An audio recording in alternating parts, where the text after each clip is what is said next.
और सिंध में स्कूल्स के लिए महंगी डेस्कों की खरीदारी स्कैंडल। आज सिंध हाई कोर्ट 2 रुकनी बेंच समाअत करेगा।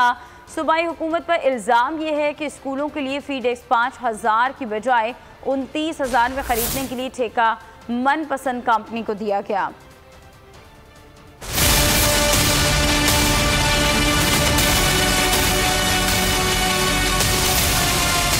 सिंध में महंगी डेस्कों की खरीदारी रुकवाने के लिए अदालत जा पहुंचा शहरी। सिंध हाई कोर्ट में दरख्वास्त दायर की गई कि सूबाई हुकूमत ने स्कूलों की डेस्कें खरीदने का टेंडर जारी किया और 5,000 रुपए की डेस्क 29,000 में खरीदने का ठेका मनपसंद कंपनी को दे दिया।